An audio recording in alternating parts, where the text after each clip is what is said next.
帮他把魔术棒的一个 CD 给续出来。是的，就大概可以，因为魔术师整体的一个牵制还是比较依赖于自己的一个分身的。是，就看他的压力大不大。你如果说用一个回速快速加点，然后再拿刀，就直接贴脸了。对。 但是在这个选点的话，它由于不是在一个准确的中场，它比较偏向一个还是花了，还是要去追大船的先知。是，那这样就接近先知了。如果说是刚刚那个点位的话，它只能就是说是硬着头皮，我只能找魔术师了，对，去赌一手。好，那也是直接冲着大船的先知。那看到先知的话是刷在了1楼的一个位置啊，现在到了一个2楼楼梯，但是现在的跟监管的距离已经非常非常近了。是的。 这边好像是但稍微的话一个断影，对，稍微断了一下下。那先知的话是有机会进入到前面的板区，没错，能拖出来自己的一个一鸟，应该是能拖得出来吗？这边的话连续小花好像又滑了，是，那鸟应该是能够拖出来了。是，这边在一个回速架点，想骗刀，一个蓄力刀，哇！但这边先知非常稳健啊，是差了点身距。 一直是已经空了3刀了，这边没有着急缴鸟啊，想利用一个受击加速再转回大船。对，主要是也担心这个一鸟会被骗。对，而且刚刚的话，整体的地形也比较偏空地，还是想到海边的一个板区会密集一点点啊。两边其实都想着骗，捏捏这边的话想骗，然后阿远这边的话知道你想骗我，直接回头一个想碰刀，但没能碰到。飞轮翻过去，那这样必闪。是，觉得对于先知来讲的话，已经是比较尽力了。对，现在就看这个化险为夷怎么去套了。在小木屋那边的话是一个军少天的点位，然后大龙先过来给个化险为夷。那应该是让魔术师先来救这波人。是，他已经提前贴过来了，看捏捏能不能排到啊。这个方向的话，其实回头就看见了，但是大龙已经往那边贴了。没错，还没有贴。 军少天这边也是过来了，那等一下就让先知被救下来之后，他就在海边自己看能不能再次吸出一只一鸟了。如果没能吸出来的话，就到海边，让军少天这边的话强硬 OB 多说看能不能 OB 多一些时间。一个砸头，那这样的话是能够再牵制一会儿的，因为这边的一个资源还比较多。回头看一下点位，军少天的话已经是在后方。 想要去找一下军少天的一个节奏。这个时候再去找一下换吗？找一下救人位。但是救人位我觉得是不太怕的，对，因为他一摇表，这个整个表的一个时间你都很难有拿到机会。现在直接达成一个空场吗？但你这样的节奏会不会被拖了很多的？如果说是想要找魔术师的话，直接进大船会更好。但是你现在把先知放走的话，自己明显是亏的。 对，因为你相当于是这边是一个手追了，而且魔术师他这把的作用已经发挥出来了，我把这个化险为夷套出来了。那现在看能不能快速追击倒，在船下接着对一个魔术师进行追击。其实即使魔术师这边被击倒了，他也可以说是直接在船尾再通过一个化险为夷，我再拖时间。对。 而且他已经是带走大船那样的一个位置了。那台密码机虽然不是特别多吧，但是那台密码机还是比较安全的。就不管大船是不是第二师，你都挂不进去了。对对对。那挂到大石头的话，我觉得对于求生来讲也可以接受。首先先知的状态调好了，其次大副这边还是可以稳定救人的。没错，这节奏重新开始了呀。而且通缉的话也是给到了弓箭手，没有通缉到先知的一个位置。 这边是想逼救的，但是一般来讲，大副摇表你还是很难去打到他的。是。正常应该会卡一个比较极限的半的淘汰进度啊。好，一个无伤救，对。帮忙扛到了刀，然后还能给到这边魔术师能带走的能力。他有一些26空间。是的，这个魔术棒看他要不要用了，其实可以省。 对，因为本来也是一个化险为夷时间嘛，这边的话基本上用一下板窗，不过他还是想尽量再多拖一会儿啊。是的，想拖出一个化险为夷以外的时间。这边还有一块板可以玩，好，被抽倒了。密码机的话就差那台70多的一个进度，是再救一波是可以压好的。多拖了个10秒，但你现在手上没有道具，很有可能在开门战容易被针对到。被秒。对，没有说是带一个飞轮以及双弹嘛，给到自己一个牵制上的减轻压力。 这边想压到最后一台密码机，但其实密码机也压好了，而且压技能它是一个满状态，并且军上天贴的非常快。是的，这里先给上一剑，以防止他直接去双11。但是阿远这边他来吸鸟，了，对，得吸鸟，因为这样的话也转移一下监管的一个注意力，因为毕竟如果针对的是魔术师的话，他真的溜不动。是，再补上一剑，以防止他这边直接对先知进行一个追击。对，这样的话没办法，只能回头接着找这个魔术师。但魔术师虽然没道具，但是他距离，因为刚刚队友的一个辅助已经跑得非常远了。是的，已经拉远了。对，弓箭手的位置离着小门有点远，他来不及赶到那边。他是来监管者是可以直接先是传送的。对，门虽然已经开了呀，但是君上天那边距离比较远，因为刚刚 OB 了比较久啊。看一下，要不要直接切成移形？先不要切。很清楚，首先双11这边基本上没来过。是的，嗯。地窖在海边不确定，那么监管者现在这个局面更偏向于一个三跑。三跑是的，他切成移形的话，其实会更好一点。为什么这么讲？因为有容错。对，你能先盘到这边的话，有没有耳鸣，或者说是你的一个8比1。对。啊，对，看一下局内两边的一个操作了，因为像求生这边已经从角色选择上就已经非常针对了。是的，从天赋上或者说是特质上，应该是会偏闪现多一点。还是中位嘛，就做好了要牵制的一个准备了。看一下东玄会不会这样选？哦，没有，是选在了破船旁边，想去找一下这个魔术师。你想试试，因为他选的这个点位，我就是还能把你这个大船密码机去封一下。对。好的，进入到比赛画面，上来是还是去往了一个海边的位置，先把陶宛给赶走。因为陶宛这边的一个密码机是贴的实在是太近了，可以先基本上刷脸上了。对，可以先赶着看能不能找到古董商的位置。如果说一旦能找到的话，可以对他进行一个追击。古董商已经去海边铺位了，不过看起来东玄就是想去追一下这个莫尔什了。是，那你要追他，可能就比较太偏稳定了。现在想去找一下，是，但是船下其实是他没有去看海边，海边就是古董商。是你过来找了一圈，会发现这是个大副，他就亏了。他其实就在钓鱼。对，他觉得古董商大船上修不了嘛，可能会修一个船下。那这样的话，只能针对一下大副了。怀表还是放了的。这围龙打不到啊。对，还比较难，而且那个刚刚的一个笼子，第一时间还是个黑龙，自己过不去。回头又去找空调，他带了兴奋，其实就是想去追这个古董商，但是他找不到古董商。古董商其实一开始就在脸上的。对，但他不会确定，就是说是你古董商敢这么大胆的直接来到我脸上去修海边吗？那我感觉过客就打了个反心理嘛，我就是这么大胆的在海边，所以说为求生这边拖了很多的一个密码机进度。是，现在密码机已经有个1台多了，回头打个机关枪，逼出来了个兴奋。对，打一刀。但是后面的话，过客其实手里的道具还是比较多，加上飞轮也是早就好了。是，现在就看能不能再飞掉一个围龙，尝试一波抽刀，抽到了，现在有了1阶，保持一定的身距。围龙还是招到了，但是这边的一个后跃失误，不知道是不是想骗。确实是骗了一下。对，双方都在打一个预判。其实东玄本来是想着我先拖一会儿我的一个兴奋时间嘛，等兴奋好了再过来找一下古董商，但是就找的一个时间会久了一些。密码机已经是3台多了。那你看这个密码机好吓人啊！你抓了这个古董商，外边有3个化血为夷。因为前期大家都没掉状态，基本上人人都在修。现在基本上现在已经有了个3台半了，莫是第一次变身，尝试贴近一个椅子旁边。那后面可能还要再变一次。拦是真的不太好拦。是的。你现在即使打了个震慑，你也拦不住他救人。直接带走。这样过客也是带走自己这台60多的一个密码机。无所谓，先不牵制，对，不需要浪费到自己的一个道具，他只需要带到一个小木屋，倒在那里其实就行。东玄现在可以尝试着用一个围龙把它再圈回来，干扰一下海边密码机。尽量还是能控住这台60多的，对，因为新起的那一台一定离你非常远嘛。是，但他没有这么想，或者说是还是直接挂了一个小木屋附近了。那就把它往小门附近挂一下，是因为在已知可能密码机已经够的情况下，我先控住一个门，让你们跑图的一个压力大一点。这样打，那只要救下来，其实机量就够了。对，而且木偶师的话，看亮基石他的一个状态吧，他是有机会开门战牵制你挽留的监管的。后边的剧情现在可能是怎么样？就是回忆，我现在他还是把怀表用了，确定自己能把人救下来。现在救下来之后，你东玄他会面对2个人分开，然后他如果说是执意找这个古董商，古董商连打3个机关枪，你把兴奋用了，那你就守不了大本。现在这个情况可能就是有一点对监管者一方是比较劣势的。对，不过现在密码机其实还差一点啊，打到了大副，但是没关系的。但是他现在只能去针对这个大副了，他不能说是去针对这个古董商。但针对大副的话，有古董商在，这个人好像也挂不太上啊。错，另外一个人也会过来扛刀。现在不躲开吗？现在其实2个人拉开比较好。波克这边是想直接代理，然后现在转头直接找回忆。监管者知道你大副这边是已经没有怀表了。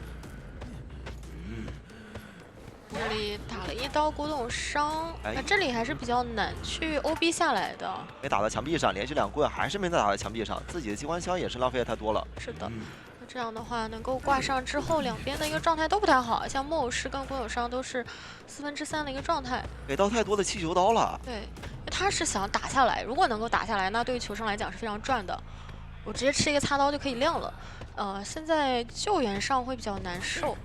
啊，那波化险为夷，其实两个人分开会比较好一点。是。现在走一个8字嘛，想走一个8字，然后把陶丸直接给击倒。大副这边点位没有人能过来及时进行救援啊，这里击倒位置有点远，让空调过来。空调过来了，他们是有一个换位，不着急亮。一个威龙想过来打一个震慑，现在选条有点极限，马上要过半了。那大副还是对，是过半。那这样大副会稍微危险一点啊。不过好在他们还有一个化险为夷掏出来了。是的，只能亮了，因为你这边一个魔术师他是没有带一个回光返照的。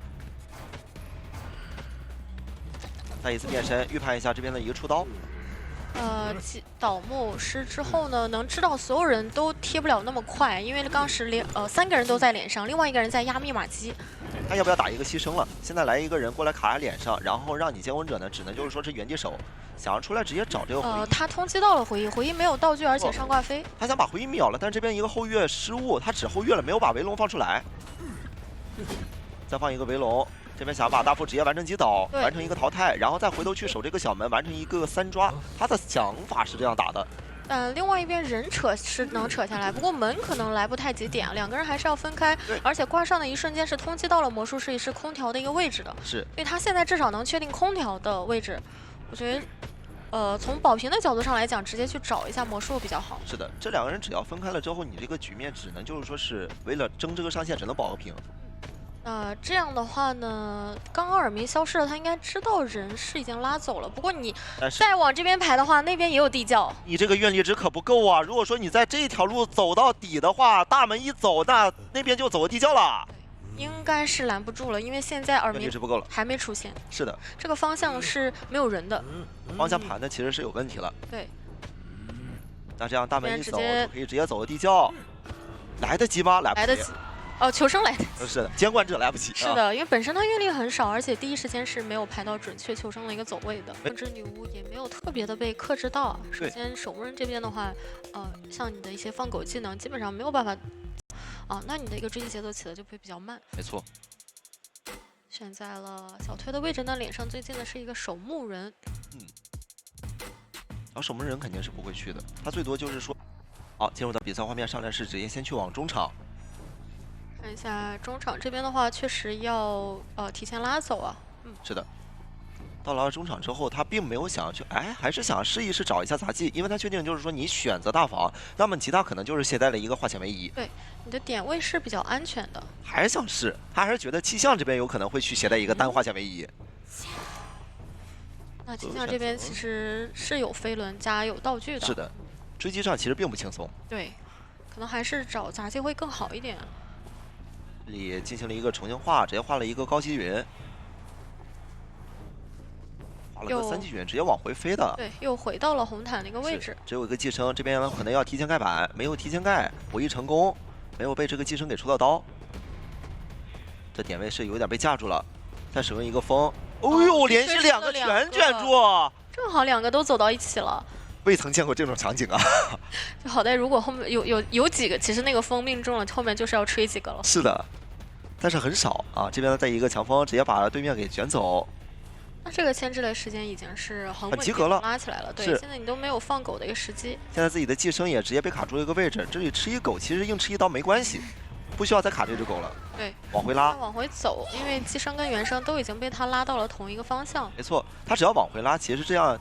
女巫她就没有办法去控制这个场，她没有办法去干扰密码机。对，而且也看到了中场是个地下室嘛，如果倒在连机那边的话，是会被女巫给牵过来的。没错，所以说他直接是带到了墓地的一个方向。现在密码机已经是有一个进3台了，你现在就算是再放狗，它也有个飞轮，但空调这边好像是想要直接把这个寄生给吃掉了，一个飞轮先躲掉。对，就是还要再多拖一会儿时间啊。这边如果进板的话，可就不是一会儿了，是抽倒了，还是吃到这一刀寄生。那这个牵制时间已经非常够了，外面的第4台跟第5台都已经在路上了，只是中场这边也是稍微的被控了一下下。非常合格，但是这2个人为什么是粘在一起？想要驱吗？驱应该是也来得及，但是你这2个人也会干扰。密码机第一时间就没有进行一个破译了。中间还交了一点道具，主要对中间的话会有一点停滞的一个时间。东玄这边里是想挂地下室吗？是的，硬前地下室。但地下室的话，其实有守墓人在。他不管了，他想去硬摊一个双倒。先守住中场这台密码机。没错。先给他挂地下室吗？不挂了，想往回挂。他看到这2个人有机会呢，白拿一刀。他现在就是很想拿这2个人的刀。那这样有点乱了呀。对，因为外面就算这2个人不修，外面的弓箭手也在修啊。你这摇下来、摇下去、摇下来、摇下去的话，这2个人你可能你觉得是被干扰了，但是外边还有一个人呢。这里土还直接帮忙扛到了。我觉得真的尽早把人挂上比较好一点。监管者亏完了，你这等同于是4台去击倒的第1个人。对，到现在才挂上。没错。还没有挂上，对，还是这个打法有点怪了。他其实刚刚就应该硬挂这个地下室，只要挂这个地下室，这个求生者其实就会被迫到一线时间。你要么赶紧驱完之后，我大房这边位置一架，你即使是个守门人，我地下室拿一刀，我上面我再拿一刀，我还是能打你一个双倒。但这里怎么好像又犹豫了？其实还能再摇下来。他现在还想挂地下室。是的，我觉得他是从一开始想挂，后来想摊状态，然后最后又回到了想挂，这样中间去纠结了一下，那密码机就直接掉了一整台。现在密码机可是比较够的呀！你现在大房密码机是应该是79那一台，然后有一个99的是故意压好的。对，而且你的底牌已经交了，就是切成闪现啊。对，他们在密码机上没有什么压力，你又不是市场。就现在我即使双倒了，我也不亏，因为他在前期耽误的时间实在耽误太久了。对，我杂技现在密码机只要能把红毯那边破译的更多一点，其实就可以。就算双倒，我另外再补充一个化险为夷，我照样把这个节奏能拖到一个4人开门战。因为前期如果双倒的话，女巫还有机会去双挂一下。是，杂技那边的话，在一个自驱，他不想让自己的寄生能白拿自己一刀，想要先把这个密码机给他强修够。对，这边先是带离这个地下室，是双倒无所谓。对，分别吃，而且守门人身上也没有信徒。现在只要别再倒回这个地下室，这个节奏其实就是在求生者这边说了算了。对，想去管一下陶丸那边的一个密码机。不太好管，陶丸那边密码机是一定能亮的。那这边先上，以后再让掏完亮完之后过来救一下就可以了。这东玄现在我感觉就是哪边都想碰，哪边都想摊，但是你哪边都没能摊成。对，你现在大房的密码机也让对面差点要压好了，甚至现在就可以直接压好。现在甚至这还剩下来了，想帮忙扛。这个人还想再硬牵回地下室。想去管，中场也是99亮了。亮了的呀。对啊。另外一台也压好了。这个打法实在是有点怪了。东玄现在我觉得他太想争多抓了，但是从依次牵制的一个时间上来讲，已经没有特别多的一个多抓面。高级跳了下来，打了一个落地刀，这边你只能挂了。那边密码机能压好吗？一个球先拖到一个脸上，哎，这边想要骗刀，一个量回光返照，但两个人不太好出，没关系。地下室上有一个信徒，这个落地刀不能被打成功，一定要说是吃了一个擦刀，这个擦刀打成功了，那这样人就能拉开，闪现是有的，必须要赶紧跟这个杂技。闪现能打出来吗？杂技手里跳球，再给你拉伸开。是的，这个粘土球的话先丢出来，让监管者先没有找到一个机会，只能接着进行粘住，看能不能留住这个过客。想要再次管住这个大门，大门现在应该也是已经快要点开了哦，已经点开了。对，小门差一点点，这边想直接冲门了，这个闪现身位好像不太够啊。现在有，而且还有可能打到了。那这样又次完成了一个3炮。哇，今天的求生。感觉他们的一个牵制，往往能把监管这边已经中后期的一个思路已经给打乱了。东玄他想拿这个角色打出来自己的优势，但是他没有考虑到就是对面无伤的。还是感觉邦邦的话相对来讲被动一点，他毕竟腿比较短，但是喧嚣有了空中飞人之后，这样的一张小地图，他去进行一个控场以及续二手节奏还是比较快的。没错，舒服了，他是有机会去拉开摸满道具的。那就看一下这边念念要不要直接去追击一下飞行家或者是空军了，因为我觉得对于他来讲，早点把空军的枪逼到也是一件好。好，进入到比赛画面，上trận时间先去往了一个小门地窖，打算直接去找这个空军。对，因为这个枪还是尽早给逼掉嘛。对，你去追击其他人的话，这个枪后面早晚还是要来找你的。是的，他可以在赶上空军的过程中，看能不能去找到这个幸运儿。是的，不过空军的话，应该会在拉回墓地这样的一个点位。你看，先打一个球，打到了是一个干冰。是的，那对于空军的一个牵制来讲，还是不要去干扰队友。是，那幸运儿那边就可以直接摸出来这个洋红玩偶了，进行一个破译。那第二个双手惊喜，阿远这边是躲掉了。没错，那这样就比较赚嘛。是的，还也就是说，在第2次的双重惊喜，你就给不到这个伤害，看能不能直接打到一个双重标记。空军这边也要考虑一下交枪的一个时间，对，交枪了，他要赶翻，直接这个位置直接2层标记直接打上。而且你也害怕这个技能如果是像兴奋之类的，大概时间也快了。我先交了，然后再一个蹲下来进步走。对，有一个视野遮挡，没有办法让你那么好的交这个双重惊喜。来等，想打一个双侧标记没打成功，因为刚刚的干兵已经掉了。对，然后这边走位躲了一下双重惊喜的干兵标记。这边绕场先布没办法了，主要他这边的话不太好交板弹啊，刚刚交了一个，然后这边都是窗了。牵制时间已经牵制很好了，对，甚至这个位置一直在绕，就跟绕厂长那个炭火一样，你就打不到我也再标记去躲，对，然后好在现在捏捏是有一个空中飞人，那这边我把移形给，但交了这个移形只不过是为了把它逼出来而已。是的，那你这个移形交的作用就没那么多，因为你在第一时间你没有意识到，就是说这空军到底往哪里跑的。对，因为主要是刚刚里面还有一个求生。是，在骗。那这边击倒之后的话，因为稍微干扰一下飞行家，不过整体密码机也是3台了。是的。因为第4台已经有进度了。密码机现在量也已经够了呀，你尤其还外边有一个星源儿，现在是已经有个3台半了。是的，后续的话，密码机会比较快。对，因为有了遥控玩偶的情况下的话，你就可以默认为有个半台了。是。看一下一花这边，但我觉得他们是不是想让飞行家先救啊？可以让飞行家来救，因为飞行家过来救，他可以省掉自己万一后边你没有带火焰反照的这个问题了。但是他们还是让佣兵来，那飞行家刚刚在那里站着就很亏，他还不如去修密码机呢。有点耽误时间了，好像没有考虑好，或者说是怕佣兵被拦截，怕飞行家救不下来，就有点担心。好像是双方互相担心，但你这个位置有点卡住了，再硬打，想要打一个双倒，但还是没打成。是。那就还行，阿勇这边的话还能再拉开一些身距，因为你刚刚双重惊喜也用掉了，现在在一个真空期内，看一下这边有一些可以交板弹的一些点。对，好，击倒了，挂在了这边红毯的一个位置。是的，可能现在再让大龙给过来啊，那他的距离也比较远，不过密码机其实差不多了。中央天这边的一个爆点，他爆点无所谓啊，你过来追击他是不可能的，他手上还有个护腕，过来只是勾引的，能让这边的大龙及时能贴到这边的椅子，不被拦截。那他们应该是压了一台中场的，然后现在樱花手也是最后那台，然后娃娃压了一台。没错。那肯定还是要让大龙把化险为先套上，主要是金上天过来，他现在手里的道具也不太适合保人。好，成功救下来。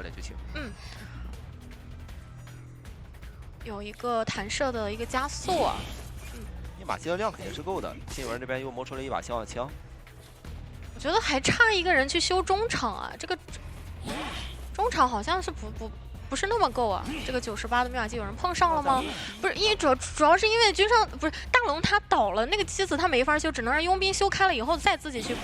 是，那实在不行，这个位置就直接准备交枪吧。可以交一枪，然后直接亮。这位置，因为他自己也没有回光返照啊。他只要牵起来，他就一定会把这个枪打出来。但是你自己那现在是可以亮了吗？这个98到底谁去？这个98怎么还没修上啊？天哪，压的是小推，但是那个没有人。那这个机子就修得很有问题。对，我就是刚刚觉得这个98怎么一直没有人贴过去。首先从这个救人问题上就已经是有一些。第一波其实就不应该2个人一起卡，无论谁都可以来救的。要救的话，你就只能最好是让飞行家来救。对，飞行家过来救，他是能让自己没有一个回光返照。结果我们刚刚看到你双倒了，双倒之后你没有回光返照，你只能在地上原地自起。但你第一波救援的话，你是没有这样的一个问题的，没有风险。是你就算双倒了，当时你自愈起来开门战，你也是能干嘛就干嘛的。对，那这里再次进行追击，因为在捏捏这边我就是完成一个平局其实就行了。对。就应该大概率也会是一个平局，因为那边的一个门的进度也比较多了。花就进去就可以。对，快上以后两边就开，真的就是感觉那个密码机还是太亏了，以及说第一波救人也很亏。这个细节问题实在是太多了。对，我说这个密码机其实破译的成了这样，应该就是在他们一个中间的交流啊，或者说是他们后边的。收一些，因为这些角色除去守墓人，其他人都是有一个拉点的能力的。那就是捏捏这边很自信自己一个帮忙熟练度，但其实说实话，这是你化险为夷给吞掉，也以及让你跟这个跟这个玩具商是没有办法衔接上的。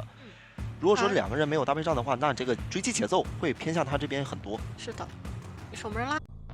好，进入到比赛画面，上来是直接去往了桥上，还是找一下救人位。对，他就想吞这个化险为夷，让你这个跟玩具商配合不了。但要是能绕着一圈，大龙其实还是能去放个跳板，让一花过来踩。或者说捏捏觉得我就算说前期的追击时间花的久一点，只要我有了上节奏，那你这边救人压力就比较大嘛。但大龙最好不要在起点附近哦。如果说是在起点附近，他如果没能追击到这个守门人，他一定会转头去找你这个玩具商的。他现在应该是要去修一下，对，修一下桥上的密码机会好一点。直接找火灾，因为再逛下去我比较浪费时间。那火灾这里就可以直接进行绕。哎，想要直接冲。对，还好没炸到。没有炸到，对，我觉得火灾可以看他这边上楼也，不过他可能也是想着就我站出来去牵制啊，因为他来牵制的话，首先地形比较合适，其次其他人的化险为夷也是有用到的一个地方。没错，气囊堵路，然后再往回弹，一个加速，是。那这边把技能给逼出来了。这里如果说是能上了站台，那监管者的节奏就可能就崩了。这边还给自己留了一个缝隙，这个气囊放的非常非常好。没错，还有个气囊再封路啊，但没封好。不过至少保证你要绕一下，我是可以翻窗的，因为这么长时间下来，他一炸都没有吃到。这雷还没能炸到啊！对，气囊还能再使用。我再回刚刚的一个地方。他可以吃一刀，然后再往2站这边的话去踩那个跳板。是走位先躲雷，这个气囊放的就是你过不去打不到，但是我可以用得到。是，哇，他得绕很多的路。现在2站还有一个跳板可以直接去踩了。而且主要是因为你移形交过了，我现在没有任何的顾虑了，对吧？技能，这去起点站了这跳板一踩，那就是人鬼殊途了。对，就好像啊，从来没有见过这个火灾一样。是你移形现在的话也白费，然后你一点点的技能都没有拿到，存在感没有啊，只能说自己借着一个张狂去开了一阶。我觉得现在真的只能去追这个守门人了，不过守门人的话铲子也比较充裕啊。他应该是他下了一个满铲，那这样君上天再转回去修他的那台密码机，密码机的一个进度已经比较多了，不太好解决。这板子你踩与不踩，他都可以说是我硬吃一雷，然后再去走那边的一个楼梯，让你硬打一刀。而且自身下场有个移速加成的情况下，也是一炸都没吃，走位比较灵活，因为你也没有开启2阶，所以总体的一个攒雷速度也没有那么快。移形 CD 现在还剩一个10秒，下个移形都要拖出来了。这个2连也没有炸到，这空的太多了，一下都没有炸到。遥控雷才补上这一下，对，遥控才炸到，但是这样已经让他们把铲给续出来了。是。再吃这一下，直接盖了板子。手里雷有点续不上，已经没雷了。刀也没能拿到，密码机牵制到快5台了。对。封了一颗5秒雷，想要拖自己的下一颗雷的时间。但你就算拖出来了，这雷续上了吗？续上了，还好。续上了，但他还要一刀闪现。接了个闪现吗？这你如果说是底牌，现在也暴露了。张狂也暴露了，你没有带挽留啊！后边还有2个化险为夷，你有可能是4人开门战4跑的。这里有个地下室，不过我觉得他们完全可以2个人一起过来救，反正这个人也是1挂啊，只要有一个化险为夷，先让他出来就行。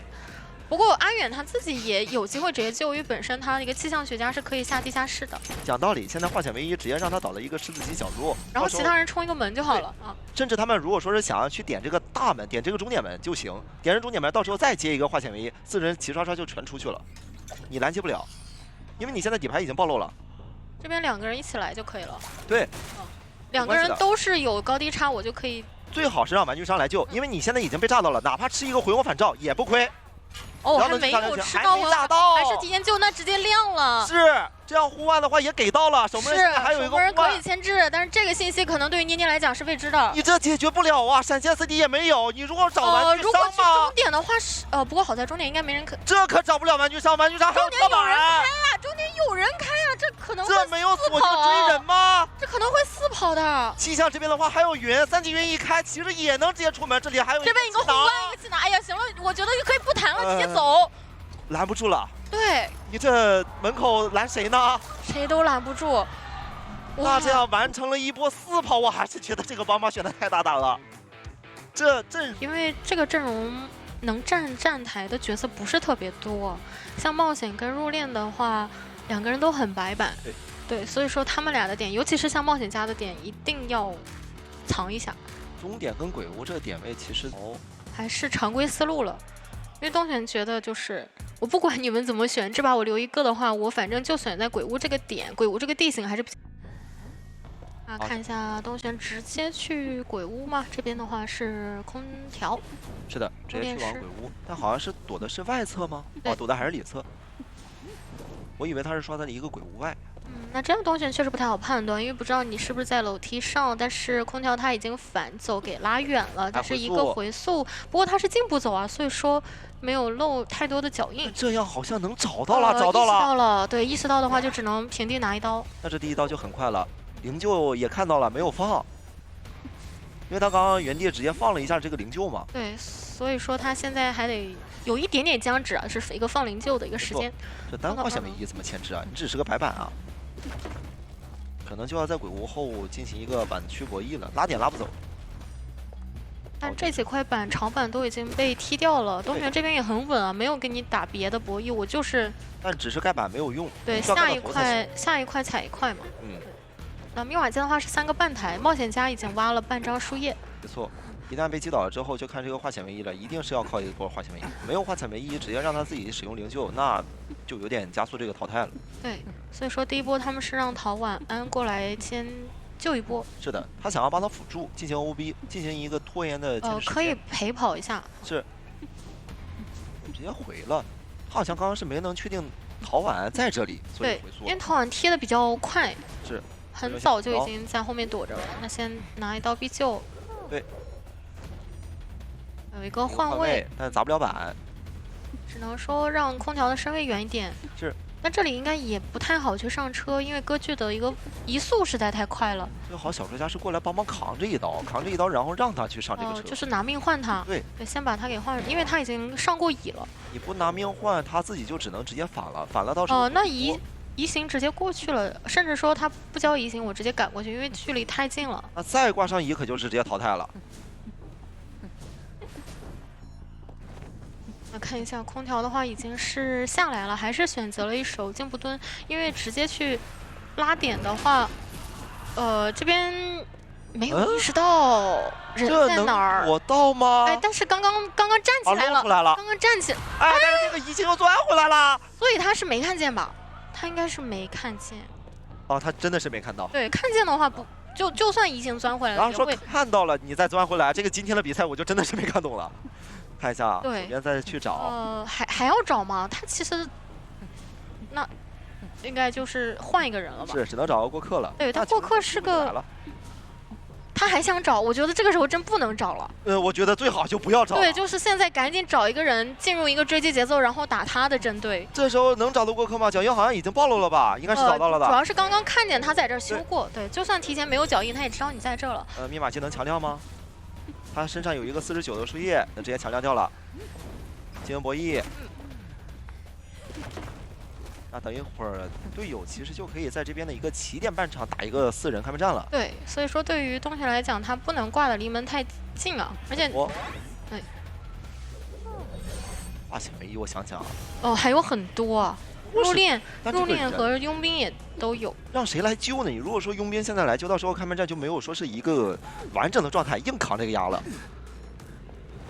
但现在考虑不了太多的一个东西，我觉得还是走一步看一步。好像也只能让佣兵来救了。对，因为小说家跟入殓都是半状态，主要可能空调他前期只见过小说家一个人，应该对他。出生的时候就已经被追击了，所以说后面再拉点嘛，也没有办法。出脸师现在就藏住，从头到尾你就别出现。那对于东玄来讲，就是看这波救可不能震慑哟，直接救下来。监护者想要打一下针对，就打针对。是，就想淘汰这一个了。化显为1，密码级应该是够的，这个70进度了已经。但起点半场这边板子可没有那么多了呀。刚刚是被消耗掉了，而且这我感觉化显为可能不太够吧，他这个密码机好像是单人在修的，不太够，还能上一次挂。那这样冒险家开门战是一个上挂飞，他没能逼到这个监控者去踩板区，主要这边板区都是太小了，直接亮了。是先想抢点门，对，抢点这个门，只要门点开了就都有机会。如果再救下来，你再被打一个针对，挂上椅子就没有机会了。对，所以说现在佣兵就硬扛压，我硬点这边的起点门，然后等到这边的入殓师以及这边的小肉夹过来，我硬换，只要这个化险一套成功，那我这里双就可以直接出这个门。对，但问题是其他人要赶过来，还有一定的时间，以及过客他淘汰进度。东玄就不要犹豫，直接打这个佣兵，别让这个佣兵再把这个门开了。对，就管一下这个门。另外一个人应该是赶不过来的，这个人差一点点。要不就直接守好这边的一个椅子，要不然就直接打这个佣兵，打到入殓。对，人救下来了，然后这个门的话已经一半，那就可以直接挂这个入殓啊。对啊，入殓是上挂飞。是的，但是他这边还要再摊一下小肉夹，小肉夹也被击倒。但还是要先挂入殓。是的，可以去挂。这边入殓一旦挂上之后，佣兵其实就没有太多说法，因为他自己的化险为夷已经没有了。这也就是我刚刚说的，一旦你佣兵的化险为夷套出来之后，你佣兵你这边的入殓师跟这个小肉夹他是没有办法强行把这个化险为夷套出来的。是的，这是没有办法留到最后的开门战，把佣兵的化险为留下来的一个弊端。没错，那这里挂上椅子之后，东玄这边也是直接可以宣布胜利。对。哦，那这样的话也是完成了一个平局。没错。哇，太惊险了！这个中间那个人直接是不见了，实在是太恐怖了。没能找到，你说多吓人呐！那本次场比赛也可以直接是恭喜朱雀，是的，获得。这张地图相对于喧嚣来说，可能劣势会更大一些。胜率60%啊，选了10次，本赛季选取率是29%。这张地图确实比较难打，而且这个阵容的话呢，打跛脚羊也是。对于球人来说还是比较让人放心的，基本上不会出什么太大的娃娃，力争保住娃娃，然后准备好去开6，尽量倒在一个不干扰大家的地方。是的，而且这样的话，其实好，进入比赛画面的话，应该准备直接去单挑一下阿策。不过阿策这个拉点思路的话，并没有往大房方向走啊，而是直接往脸上走。这样的话，第一刀拿的会比较快啊，而且这个地方你没有办法去卡交互。是，感觉阿策是有点想要去反跑、反拉一个耳鸣。主要是因为什么呢？封禁的不是大房的密码机，他想把大房密码机给腾出来，让队友去修一下，然后所以往大门这边去溜。而且大门这边有一个好处，就是离 OB 位会更近一些。不过这一局的话，宠爱时代的兴奋啊，所以届时如果这时候倒地的话，恐怕古董商也帮不上什么忙。而且这个倒地的话，其实在30秒左右，其实是有点太快了。就说你机械师是一个直接兴奋，然后再摊一下古董商，那很坏了，说实话。那你前期这个节奏是一点都没站上啊。对。唯一的好消息就是外面有个机械玩偶。对，其实军工厂和永眠镇不同啊，机械师往脸上走的收益还是有待考量的。这边的话，相当于救人位肯定是修不了，然后 OB 位的话，不仅修不了，还救不了了下一波。而且这波过来的话，不管怎么说，一定会去摊一下救人位的一个状态。对，3段表一摇，蓄力刀还打到了。那这样的话，因为3段表都交了，吴昕这边要是防一个双倒，不过优先对阿策这边是优先往对阿策这边是优先往跛脚羊的脸上去走啊。但现在的话，其实他也只是能倒到摸角落，而且他们要求是立马把这个古董商摸起来才行，不然你刚刚掉的那个状态，其实对于 OB 位来说太亏了。是的，你变成一个半状态 OB 的话，其实根本都没有什么太大办法。是的，还是感觉往脸上走的这个决策来讲的话，还是可能会有一些问题在，因为可能还是能够多拖一会儿。对，因为你要考虑到监管者会来兴奋啊。好，这边古董商摸好了，但是有巨钳。有局前的话，直接选择另一把椅子挂啊，根本摇不动啊！而且脸上还有一个半状态的大副，那现在大副还是得要去防范一下，不然一会儿一个尾龙交过来，可能自己也会给一刀。没错，这个表看看能不能省吧。但我觉得会硬摊。对，那这样的话，不过这刀没收到，那只能回去了。现在幸运儿准备过来救啊，因为一边操控一下娃娃，一边过来救援。密码机还是差的比较多的，把这手化险为夷给套出来。机械师的话继续往里面去倒，这时候古董商应该得再来一次啊，看看能不能把兴奋逼出来，要不然二手节奏续得太快了。但是目前看来的话，赤红还没有动，还在破一密码机。对，那这样兴奋在手，底牌也是已经赚好了很久了。是脸上直接把大副的状态给他调起来。对。但等到机械师挂飞，其实密码机也就3台半。现在场上其实还是有一个比较大的可以运营的空间的。是，局势还是不太好的，对于求生者来讲。而且的话手里有技能，我这个追击上的话也会给你非常大的一个压迫感。脸上还有一台遗产机，在木屋的角落。看一下这波耳鸣，能不能排到啊？不过目前第一时间的话，其实也是没排到。对，因为这个耳鸣的话，它是无心给的啊，无心的话，就算被排到了，它也是可以溜的。哎，还在排，其实已经是比较近的一个状态。哎，找到了，找到了，那这道吃了。对，而且这个身位太近了，其实摇表可能也是没有什么太大办法。对，有可能摇表持刀啊。现在卡一个视野，把表交出来呢，这样的话，宠爱对于无心的兴趣暂时不大啊。但是他可以先等。对你第2段表要是摇完之后，我看能不能近身打一刀。这一段的话，其实你摇不到。对的，甚至还可以再等第3段也可以的。哎，你看他知道无心要偷袭他，但是还是被偷袭到了。还是被偷袭到了。无心的话也是非常的机敏啊。是，不过也是拖出来的2个半台密码机。这波的话应该是没有太大办法了。对，刚才的话有一个风交互的小黑龙啊，所以只能往右边走一下，亏了一点身距，被击倒了。而且也没什么太大的交互，只能说是跟钻这样。这边木屋有一个地下室，但是没有选择挂。密码机的话，外围是还差个半台。对，它是差远端赤红在大房起的那半台。对，是大房那台密码机，然后脸上还有一台，但是无所谓，有办法修。哦，哎，这2棍打哪儿去了？这个人对，但这样的话你救不了吧？一个围龙过去怎么救？是的，你现在技能其实也是好的，没错，直接被击倒在旁边，而且脸上卡蒙过来，现在愿力还差一点。是的，但是还是比较难吧。哎，响搏震慑，其实可以放个笼子。是，就感觉是稳定击倒的一个节奏。对。不过还好，他们因为都是集中在木屋，所以目前是没有办法去破译密码机。对的，想抢脸上这台吗？但这台不太够。对，我再挂上，然后卡梦这边还要等古董商起来。但这台怎么抢啊？你现在是一个平地刀就会被击倒的幸运儿。是，然后那边把挂飞的大副救下来。但没有关系啊，因为赤红是已经没绝处逢生的。那我现在如果去处理赤红的话，你那边还是没办法修。对，这局基本上很难去博弈了。哇，兴奋交了，非常果断，没有自愈。那我可以先挂幸运儿，然后慢慢的等古董商。哎，不过大副的话呢，是捡了一个机械玩偶，但是那个玩偶其实耐久不多。对，那个它耐久不够修完那一台机的，只有一点点。那个是机械师的娃娃。而且机械师因为本身是放在沙包里面，等它上移，然后贴到外面密码机的时候，其实耐久已经是掉了一些了。是。哦，放了，给了一波救援的机会。不过大副击倒是挂飞的一个状态。是的，而且古董商那边没有绝处逢生。把表摇出来，其实也不着急啊，可以先把大副挂飞的，然后再来管幸运儿。摇2段表，哦，感觉还是想要去快速的去摸一下，哎，摸起来了。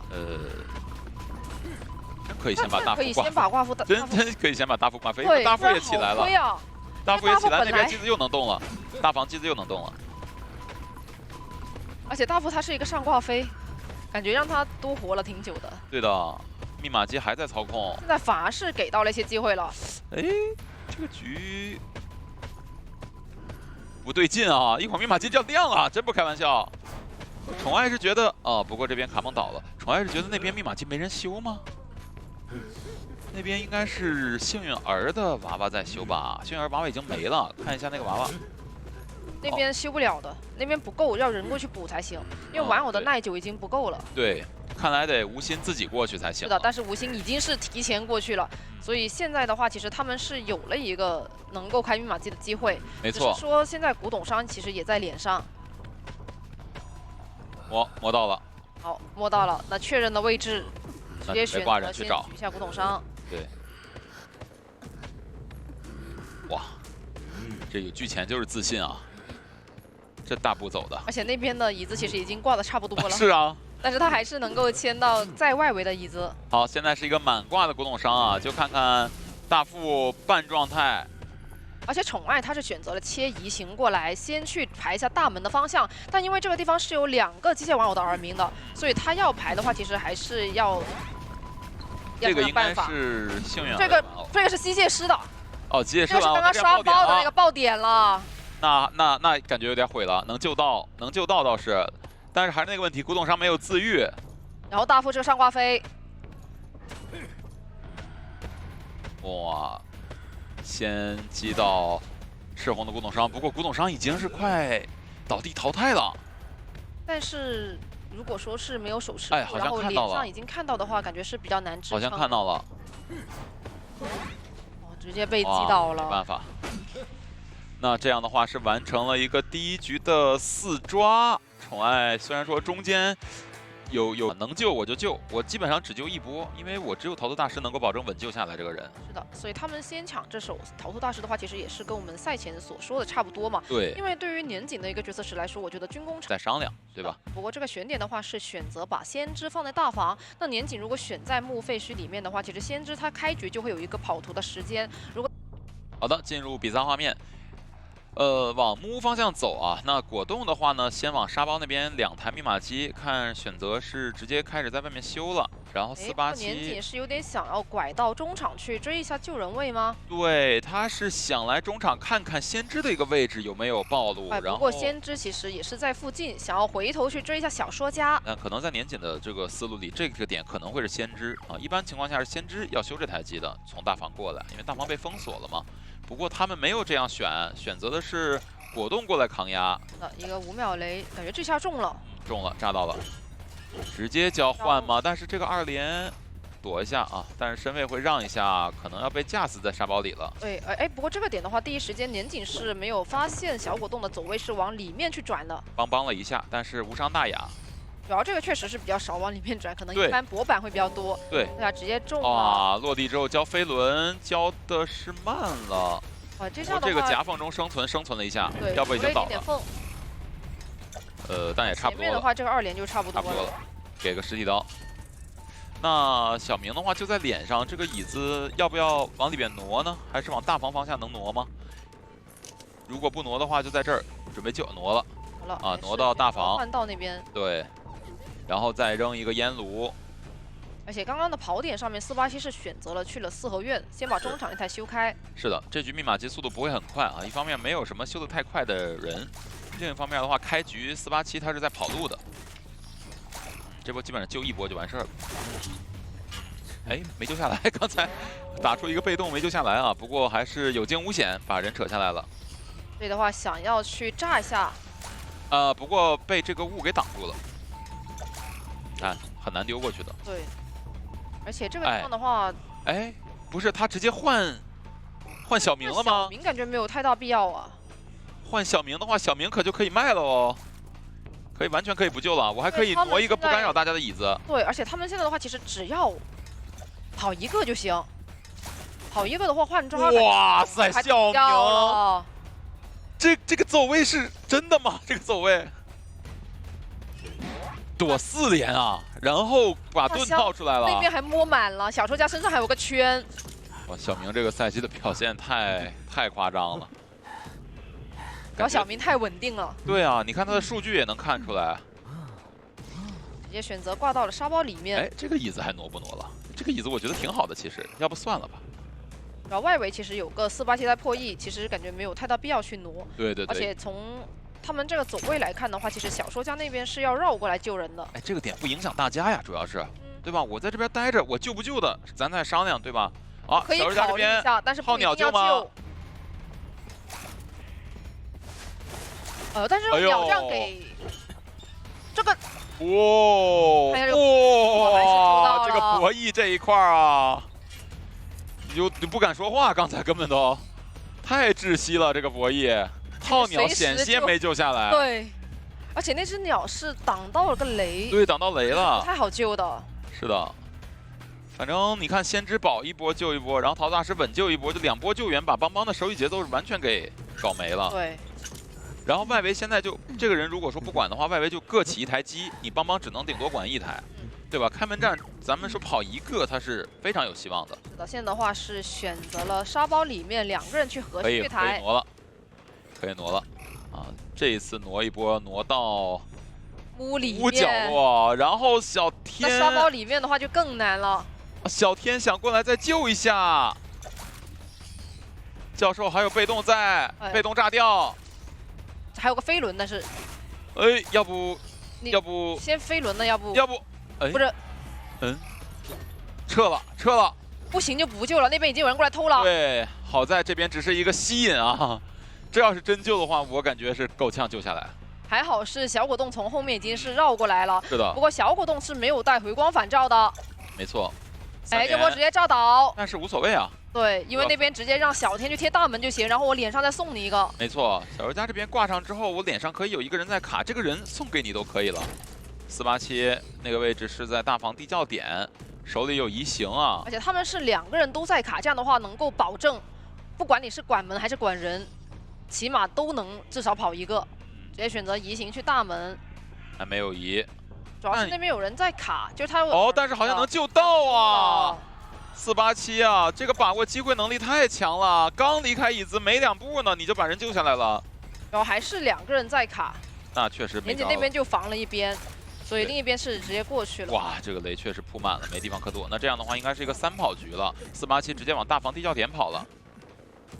这样果冻的话呢，是一个挂飞，移形过去，卡着走地窖了，准备。好，就在这待着啊，这样飞轮还躲掉了炸，只吃了一刀，完美的一个走地窖的操作。那第一局上来，因为如果有机械师加 OB 位的情况之下，其实会让跛脚羊这个角色的上限有点限制到年纪，因为这个角色就是你来 OB 我就得交愿力，我愿力其实最多就110点，我交个2、3次我就没了，是对吧？其实溜不起来啊，一旦谁溜不起来的话，那就会有触发一个天赋叫摧枯拉朽，是是吧？所以这个选择的话，还是要非常相信古董商，然后好的，进入比赛画面啊，往中间方向走。小天已经是提前预知了危险啊，直接往甲门方向去拉点了。而且的话，如果他往左拐去 S 板6，还不干扰任何的密码机。但是年锦这边似乎是想找487的麻烦。487的话是远程被上了一个白球，但是你看2次都故意走在了这个白色舞台上啊，可以去挡一下上双个球的一个危险。往甲门方向走，然后的话呢，翻个窗户，不过它是没有弹射的，单纯的想走一下甲门板窗区的外围。的话直接交机关销，机关销前面能够安全进板，再补一下，硬拖。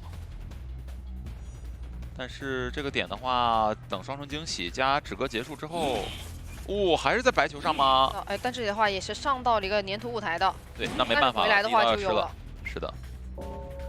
张狂好了，回来盖一个板，然后再往甲门的小房子里走。CD 也好了，点刺的话是帮他取消了一个踩板的后摇，感觉是有点点小急。上去了。当然这个不上去的话，好像也红球也重复了，也倒不了。是的，哎，不过这里的话是并没有快速的天际身位。可以是像跟车啊，他就是刚才单纯的走路而已。不过飞轮没人出来，但是这个牵制还是 OK 的。对，这个牵制还是 OK 的。古董商这边把道具都交完，虽然说没有逼出来技能，但是时间上来讲1分半才上乙，其实还是比较不错了。就想年检的数据吧，平均1次击倒时间是55多秒，对吧？487在此基础之上又多撑了30秒。不过可能也不太能够去进行手26。对，看一下果冻。这波的话就只要保证2个圈开出来就行。交大喷落地，扯，但是还是打到飞行家，想来打波双倒。白球因为手里的这个在飞轮进板了，还在，还差一颗土。但这里的话小果冻其实是并没有给到这个双倒啊。是的。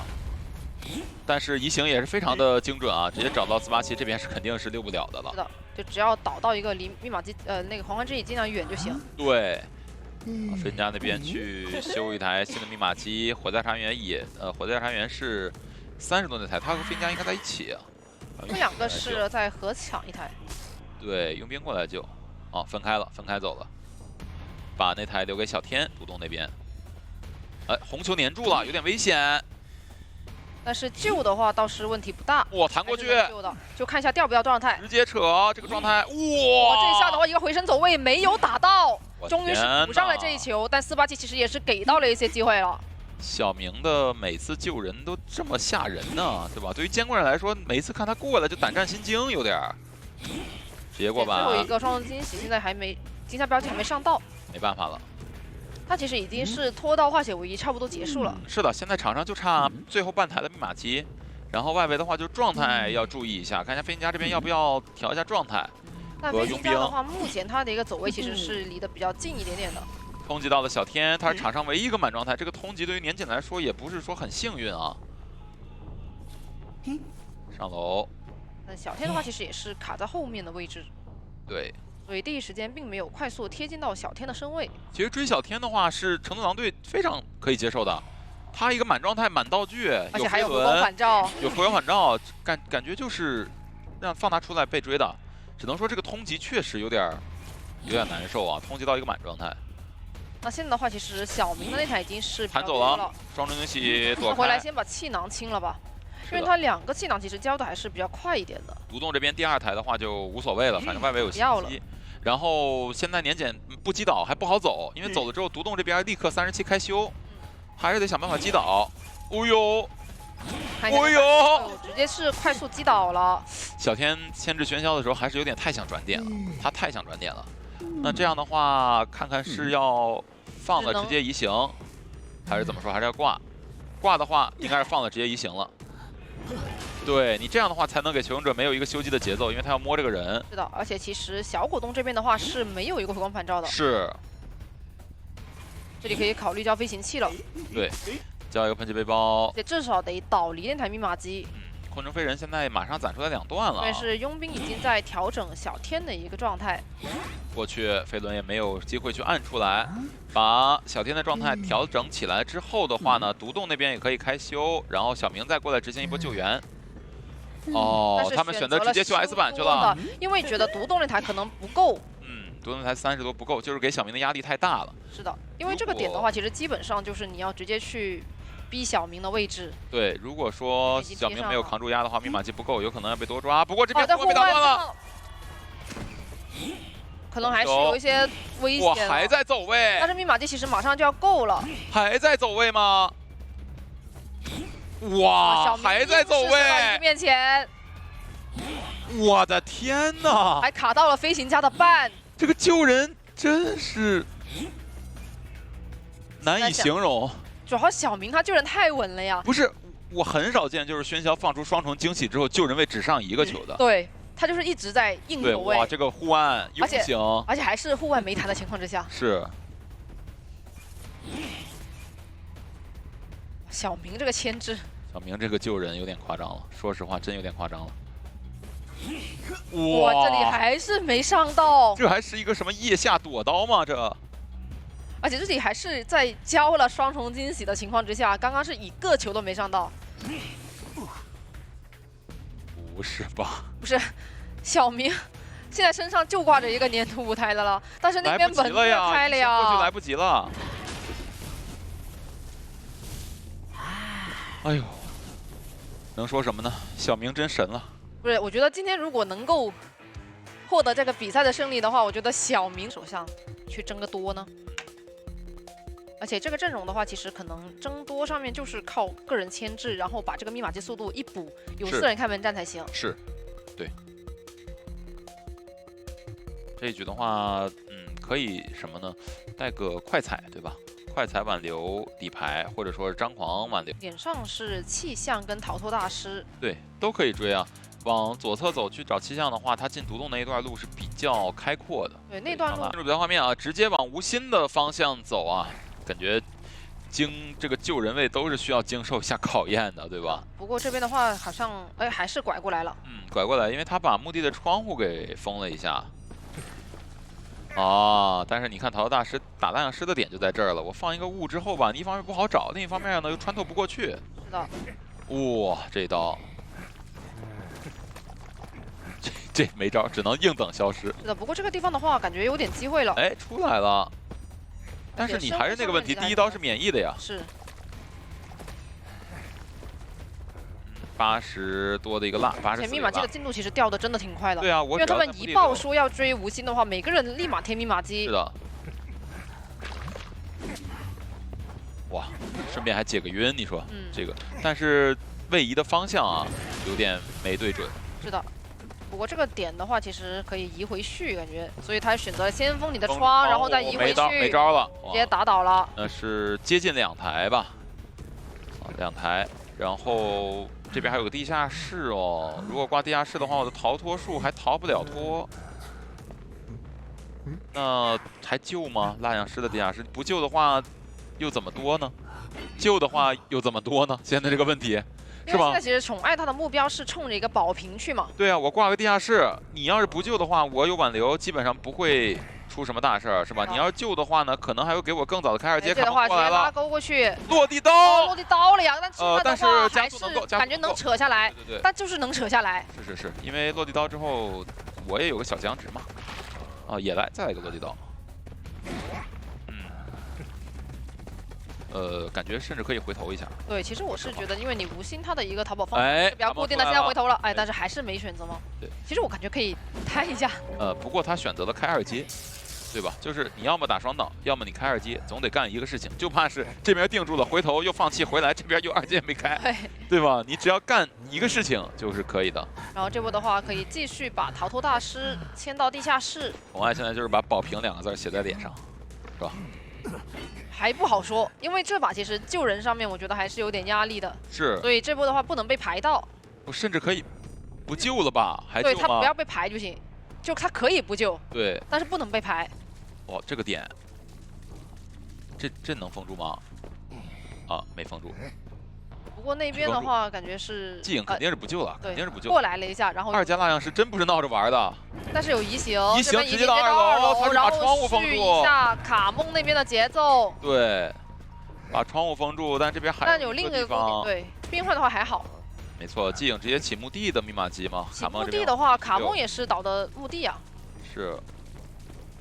哦，卡梦这个走位，想直接倒在角落了，然后把2楼密码机给腾出来。是的，主要他们这把其实也有一个囚徒嘛，就相对来说会好一点。对。季影的话呢，直接卡到墓地里啊，这波基本上不会有什么难卡的点，而且它这个气象，不过现在离墓地有点远哦，过来救援的话，也有可能是被热拉一刀的。够远程去管一下甲门那台囚徒的密码机，然后再去回头。季影其实得趁这个机会赶紧过来。对你得贴住，直接。 但这一波的话，其实还是有点救人上面的压力吧。哦，给到一刀没救下来。这样的话，对于季影来讲，其实做一个起飞落地之后的一个决策，第一时间没有直接敢扯的感觉。不是，但是你如果说爆了要去管密码机的话，其实你是得立马贴过来的。卡的还有点远。对，他卡的太远了，而且很明摆的，他就是要去管甲门的，不可能让你甲门修的那么舒服，然后还能远程连电连2楼吧？是的。所以我觉得这里还是决策上面会有一点失误了。或者你就再等下次机会再救，就是我这次如果没有把握住这个时间节点的话，我下次再救。那现在其实对于宠爱来说，我就手乙，我就保证我先把这个人挂飞。 然后我脸上其实还挂着一个淘汰进度条的。对，因为3抓对他来说就够了。阿策这边耳鸣是有的，应该也是不打算救了，看看能不能最终走个地窖。哎，看一下这波远程。应该是有一些脚印的。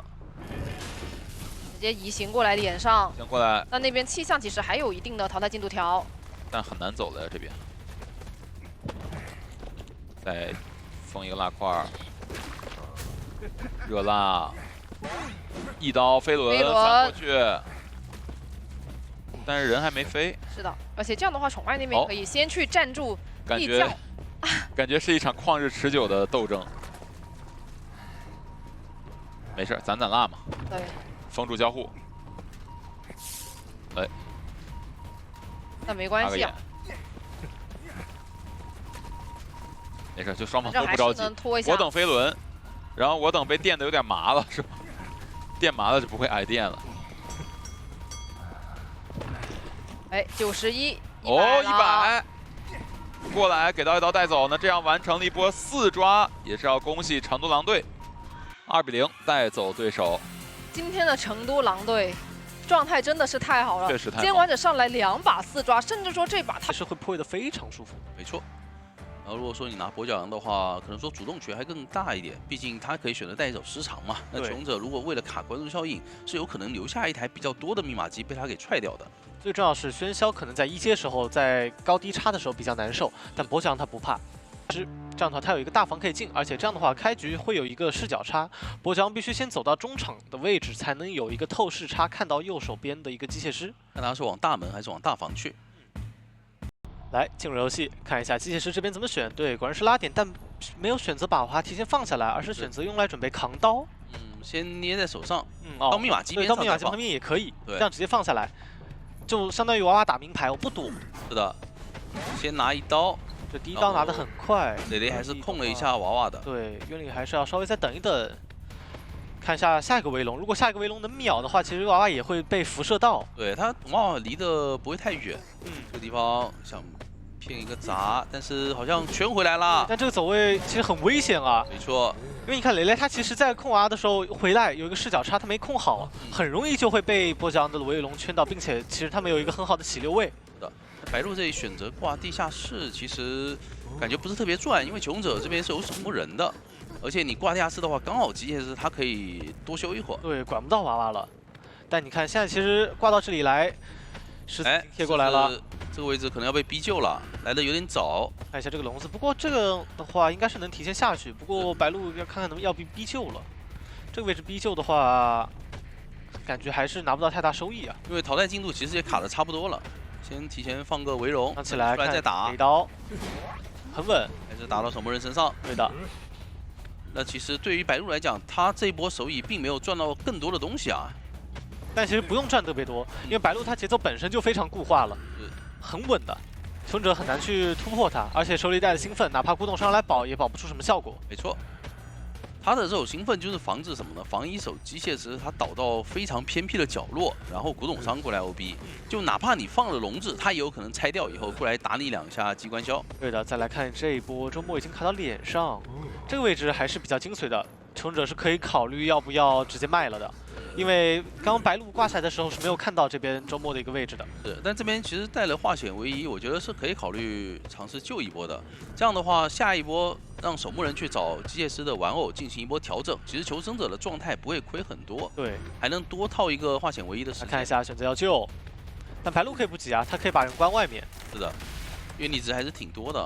看一再下这里有一个打落地刀的机会吗？哦，传回来了，那笼子还直接打掉，可以，那距离再拉一波。是的，有一个后撤龙的机会，看一下这个位置有高低差，不敢救，不能救了。这边其实已经不太好救了。机械师已经挂飞。那看一下，继续续一下木偶师的节奏，续的还挺快的。但外面密码机因为有机械师的存在，所以也是很多，达到了4台半。对，刚刚有个很惊险的时间差，如果说那个笼子还在，这波木偶师会直接倒地。没把路易开出来的话就很危险了。是的。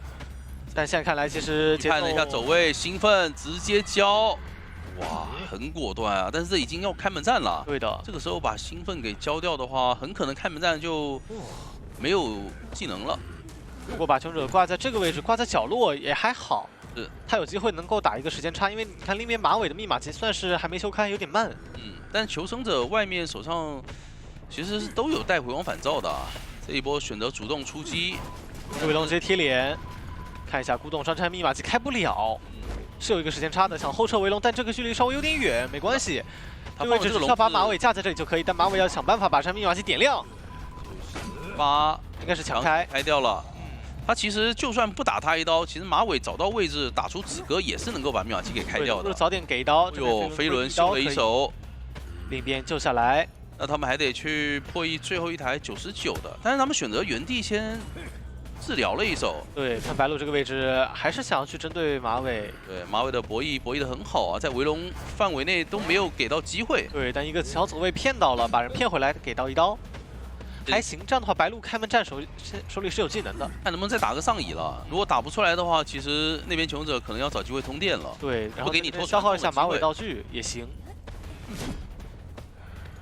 现在只需要一个平地刀就能打倒白鹿，其实可以不打的，可以攒原力。对，因为你这一刀打下去的话，越早打求生者越早通电贴门了。然后你手里还没原力，而且你一点一点的再把古董商的道具给逼掉，碰到了吗？碰到了密码机，可以。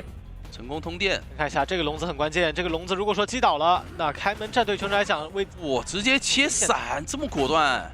另边门是直接贴的，感觉来不及。手里他的愿力值不太够，有2个笼子，但2个笼子能赶到吗？有点悬，感觉不太够，感觉不太够。就算放2个超大、超远距离的笼子，也围不到。对，差3个，得3个。这样的话，只能目送2位求生者逃出庄园了。是的，不过他这个开门战还是比较果断的，选择直接交闪。对，我觉得如果说你多花1个笼子去把人窥视者的一个效果其实不会很好，因为你抛开古董商，外围一手园丁，一手木偶石都不太好追，都是要有个起追时间的，反正起追时间就摆在那儿，对吧？50-60秒起步。那如果说你带兴奋追古董商的话，有可能会把追击时间缩到40秒左右。对的，是个很标准的一个 Y 字形选点。对于他们来讲，其实园丁是有可能带那手化险为夷的，然后大副带一个，就看木偶来看一下，要往大房的古董商去追了。还是要找古董商，但带的是窥视者。是的，一手身位奈奈藏得很好。看一下奈奈的道具使用了。其实古董商单独，没看到吗？对，脚印藏住了，这个位置真的藏得很好。古董商单独牵制跛脚羊还是有点机会的，毕竟他的机关消可以释放的次数比较多。对，来看一下中场，先插个眼，然后逼一下花瓷的位置，前面是个大空地，可以交一个笼子，看一下这个笼子怎么交。让人进板呢，就是不选择去追他。偷袭远处的一个园丁，把盾这里偷掉了，看一下这个位置。这一个笼子看还能不能再拿到下一刀了？应该是有哇，梅菲伦效应，一龙双刀。小迪这个位置就有点危险了，一个窥视者的动作把人给骗了下来。看一下，直接再秒，好快的一个击倒速度啊！对，开局50秒，主要刚是一龙双刀太关键了。一般来说，园丁吃一刀之后就会立马去把笼子拆掉，但是刚小迪的位置是离笼子边缘比较远，是，所以拆不了那个笼子。而且他当时想着钻到对面再去拆笼的话，其实还是比较难的。对，但你在脸上拆掉的话，还会被跛脚羊继续白拿一刀。对，所以他也不想接受这种后果。两难境地嘛。最关键的点还是在于没有飞轮，所以导致园丁他一个笼子都没有办法去躲掉。对，花瓷这个位置要连拆2个笼子，时间有点慢了。再拿一刀，好像被卡位了。对，前面还可以再交龙拦住花池，把这个园丁给卡过半，好像有机会。是有机会的，很极限了。没错，那花池选择直接往回走。哦呦，花瓷好敢翻，感觉刚刚那个位置如果说被打到震慑，这把就直接崩了。看一下这个位置，园丁被迫过半，必须要换大副过来救援了。但大副来得很晚，而且距离也很远，中场是一直在被窥视者干扰的。是，你别说，这窥视者带的真的有用。这一波大副一个无伤救，也算是把节奏给扳回来一点。就看小迪这个位置能不能再溜一溜了，不过好像没有机会给他把盾续出来，还是比较难的。应该是要往角落走了。然后古董商也没有办法再来保，因为密码机差的实在是太多。就看到时候木偶师这个角色怎么样藏住了，也要看通缉会不会通缉到他头上。因为木偶师目前是没办法跟队友调整的，他现在是只有他一个半状态，所以还真通缉到了，通缉到了，看一下这边会不会直接去找，因为手里带的是窥视者，但底牌切不了，暂时要先去中场封一下密码机，然后去看一下能不能透视到花瓷的位置，能排到他的一个走向。对。排不到的话也没关系，我中场插个眼，我直接去外围再找人追就好了。是的，因为求生者这把密码机差的太多了。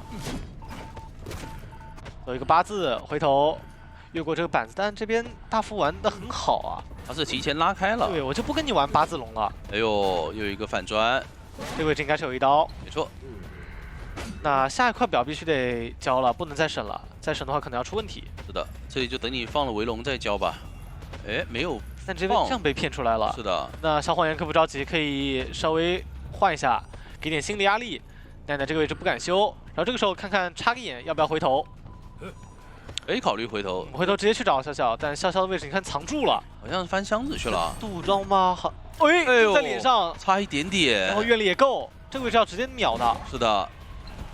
这一波还是非常灵性的，我把你的最后一个表逼完了，然后去确定你会往河道方向的箱子摸，2个围龙直接到脸上。对的，这把小谎言打的是真的有效果。你看密码机已经外围还差3台密码机，相当于是一个追击型角色打出了控场型角色密码机。是的，而且拖了很多的时间。还有一个地下室啊，这一波地下室就很危险了。对，古董商那边拆一眼，他来的位置是确定的，一定会被拦截到，这把对求生者来讲很难打了。看奈奈这个位置好像还想再修密码机，不着急救，但感觉这样的话要出问题。哎，扫视没有中。小黄人这个身位把控非常漂亮。没错，但是你这边在修，外面也在修，离地下室的位置还是比较远的。小谎言一点都不慌，又打断了一波棍子。高校这个位置是稳定要过半了。是的，看一下求者这把的角色是什么样的吧？感觉看下来角色失误还挺多。哎呦，找到了花池。这个位置如果拿一刀的话，不太好下去了。这个地下室的话，已经相当于是基本救不了了。是的，他可以放个反向笼子封起来，不让他靠近。对，而且还有一波落地加速，贴不到椅子旁边。没错，这几道可以把人牵到2楼去，牵到楼上，但要直接挂的话，因为他看到那边密码机还在抖动，所以小谎言直接选择挂上了。哇，这局对于 M24来讲，求生者感觉角色上面出了好多的失误点啊。是的，这边密码机一开。那小谎言手上有挽留，对于他来讲，甚至不用交围龙也可以把古董商给打倒了。对，现在就看奈奈能不能牵制到这个地窖开了。看一下这位置，落地刀非常精准，熟练度太高了呀，小谎言。他这把开局追击的一个思路，我觉得也很好。他偷袭园丁的，那可以让你弓箭手射下来。我是不担心的，我大不了多一个插刀嘛。你龙骨攻 CD 好不了，但是我喧嚣被打下来的话，我得多花一个双重惊喜。甚至绕场谢幕也得交进去，然后等到打倒这个人上完3个球，弓箭手的 CD 可能又好了。对，然后这个时候你现在在 CD， 你又处理不了弓箭手，对，会很讨厌，会被拖很久。对，喧嚣还是比较远的。对的，这个全点对于球人来讲是非常不错的。因为他们这样的话就防止监管者直接选到爆米地去封大船，因为大船。看一下他的走位是选择往花池的方向走，而这里花池是单化险唯一的飞行家，这个地方。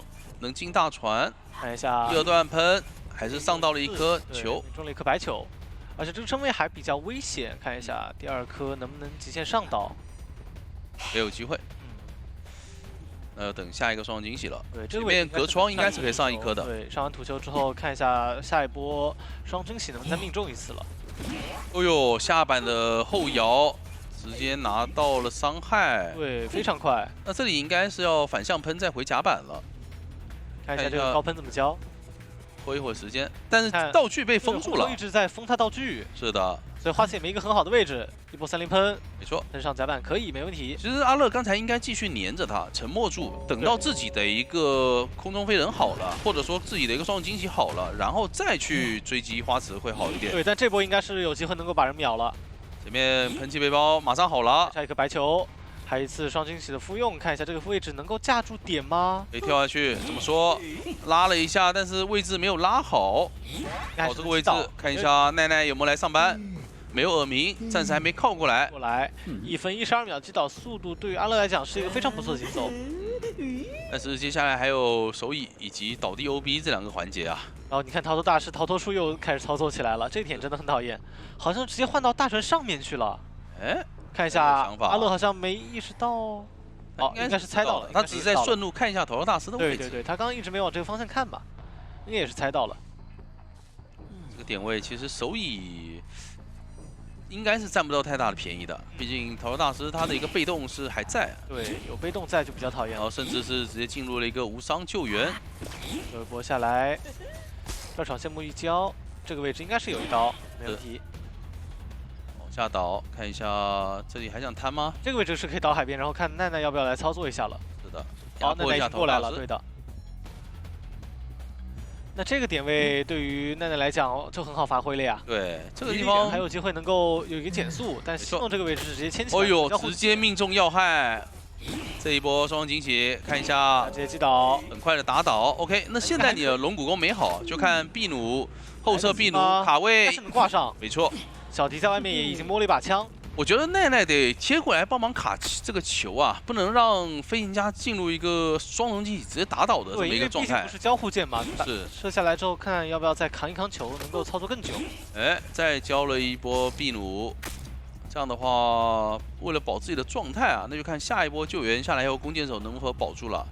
小迪是停箱，对他手上是有枪的，有一个信号枪。对，有枪，直接交，没问题，也是保一波无伤救可以。是的，然后再回去破译，接下来就全交给奈奈了。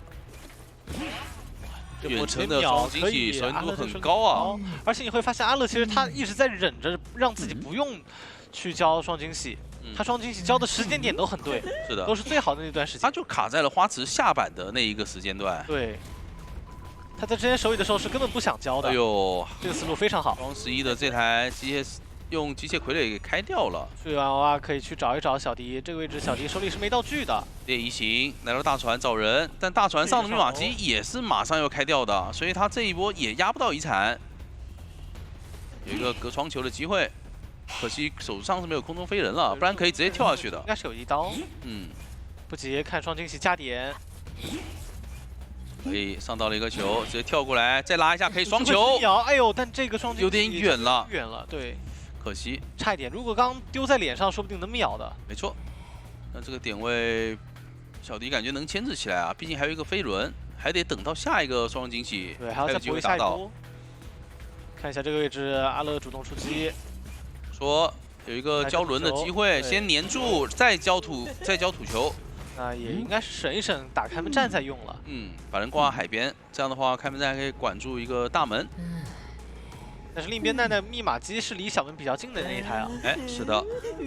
所以对于安乐来讲，如果说前期就是没有太大的优势，你在开门战呢，就是一定要快速的处理掉这个熏鹅，因为他已经没道具了。而且带的还是移形，不是底牌。如果是底牌的话，到时候切个传送能直接赶门，但现在移形可能有点距离不太够。没错，这边密码机已经压好。看笑笑这波怎么救了？笑笑必须救得好。是，这波救援下来的话，因为都有回光返照嘛，所以压力倒不是特别大。双惊喜也交掉了，这么说再补一下头大师没问题。这里远程的一个复用，可惜最后一个土球没有上到，距离没压到，但没关系，我本体能拿到这刀。绕场谢幕也交掉，小迪的位置不是很妙，再往双11走，但是安乐这里以为他往大门躲的，如果他刚才直接挂中场去，是有机会能够听到信鹅的一个耳鸣的。倒是也不急，往这儿挂，把大门这个方向排干净，这样的话移形就有机会能交了。看一下，移形直接交吗？直接敢交，很敢，可以没问题。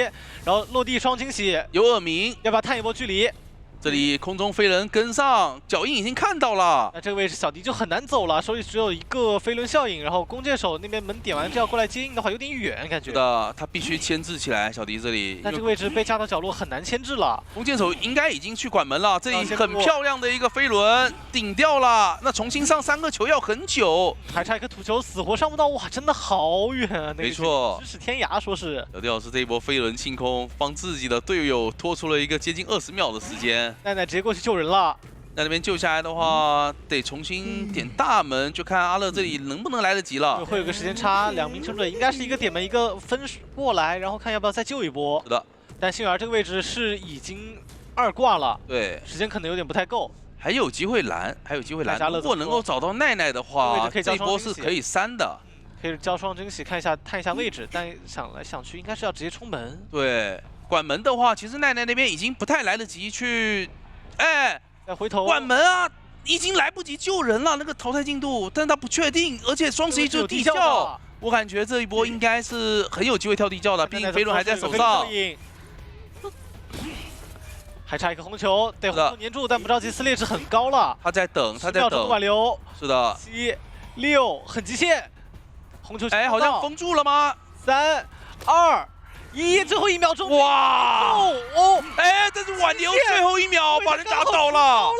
是的，挽留的最后1秒把奈奈留了下来。奈奈那时候也在想，这刀可能打不到，他往前凑了。但凡如果说奈奈往后走一步，这刀就空了。继续往他中后期的那一波节奏不一定能够续得很快啊。对，外面的几个牵制位，他们都是有一个不错的能够规避藤蔓的道具的。对，而且你看，如果说第一个人没快速击倒，给他拖下来了，到开门战的时候，火灾调查员还有机会能够去挡你的藤蔓，对你的挽留在手。但问题就是你难受，就算把第一个人快速击倒了，火灾是放在了小木屋。是的，他们这一波是骗这个杂货商去大船，让他放弃苞米地封大船密码机的这么一个选点。对，就让白鹿觉得自己但他自己还是选到了中场啊。应该还是选这个角度，主要是这个角落能够把小船2个幸而可能的位置全部给你排出来，而且也同样的。看一下上来怎么走，没有选择去木屋追杏儿，而是选择在小船追飞行家啊！直接来去追飞行家嘛？这个点位飞行家很能牵制的，一会就飞上小船了。到时候悬停有一个很好的一个点位啊！是的，看一下这个位置应该先绕一圈不急。但是直接走的话，可能要给平底刀啊，所以必须要白鹿交出这个喷射背包。对，把你背包逼出来，然后我交藤蔓就可以了。两边道具互换，门一开，这个位置不太好牵制了。对，连开两个门，连开2门，一个碎石没有机会正到，再往小木屋转。这个点位大喷喷到了小木屋的窗口，但其实也不太好牵制啊。再躲一下碎石，下窗可以。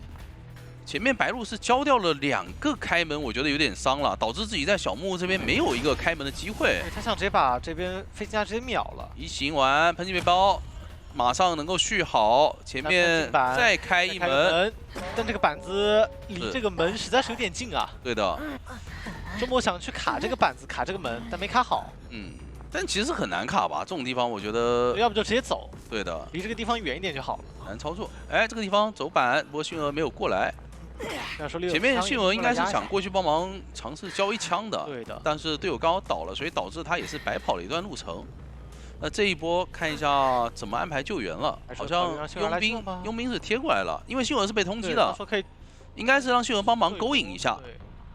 那这把的密码机进度其实不是很乐观，就看白鹿的手椅守的怎么样了。一个碎石震到了，过来说开枪，直接交枪可以保佣兵的状态。然后迅儿这个位置要来扛。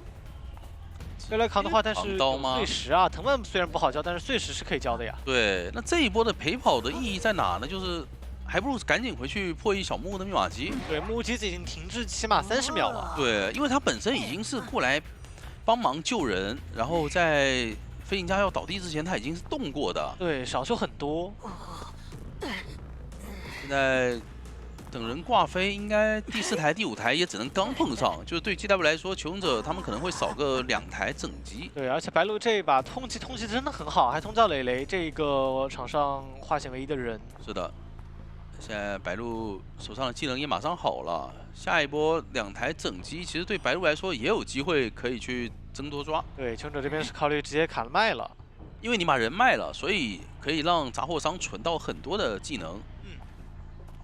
杂货商也不急的，就看一下磊磊这个化险为夷的人要怎么样去躲，他不能被找到。是的，而且信鹅手上的道具也没有了，就为了保佣兵的状态，所以导致他自己一点道具都没有了。对，现在的话，唯一能修的只有狮子，但密码机的话会差好多。关键点在于前期迅儿也没有翻到机械玩偶，就导致这一把的密码机的进度没有拉开。对，磊磊这个位置要上团的话，一定是被看到了，但是这个移形没有直接上去。是的，要考虑一下开门，但不开应该是用藤蔓赶路了。没错，先用藤蔓拉近身位。对，那这个时候开追，幸而还在外面摸道具，没修密码机。哎呦，终于是摸到了一个机械玩偶，可以开始修了。加一瓶香水。而且现在修其实很安全啊，就对于幸儿来说。移形是刚交过的，不过这里有一个反绕的机会。反绕，磊磊这个位置算是被绕到一点点，但是及时止损啊，赶紧回头了。而且身位也还行。一个碎石命中，再补上一个藤蔓，这个点位是很难躲的。没错，但他为什么不交气囊呢？不知道，上来一炸直接秒了。啊？感觉刚为什么不气囊堵路？对啊，你用气囊把这个楼梯给拦住，不是挺好的吗？那大船是地下室啊。不过这里白鹿选择把人往外挂，不去考虑挂这个地下室，还是想干扰到海边小屋的这台密码机。对，想干扰一下马尾那台密码机，主要是马尾的机子是晚修很多。对，就是佣兵开一台新机都够了，但是迅儿为了翻这2个箱子啊，一个香水加一个机械玩偶，导致自己的这台密码机进度少了很多。其实我觉得当时已经没有必要再翻箱子，因为他移形已经交过，没有机会再来管外面的密码机。这种情况下，你是没有必要翻箱子的。但主要也是想去摸一个机械玩偶，刚马尾是一个飞轮顶掉一波藤蔓，然后在香水顶掉一波碎石。那这一波很细腻，一个碎石躲掉了，然后往海边最里面去倒。那这个节奏来看，其实密码机是有可能压好的。我觉得求生者可以直接开了。对，这一波直接开，大门一个人，小门一个人，算了，跑一个吧。白鹿是一定会牵到狮子旁边的。这密码机得亮，真得亮。不亮的话，到时候就一直封机子，而且底牌还在守的。没错。96、97能亮吗？有点极限，应该是能亮。然后另一边磊磊直接过来给压力。哎，直接打倒通电，套一个化险为夷。求生者想争保平啊，他们没有说我直接跑一个，这里幸运儿翻窗，给上自己一个窗弹，可以进板。这个位置再拨一板子，要不要开门？不急。哎呦，还有个气囊，这板可以下，可以，但没下。哇，这个板子，这板子下的话，藤蔓其实不太好拐过来了。球这边还没贴到门。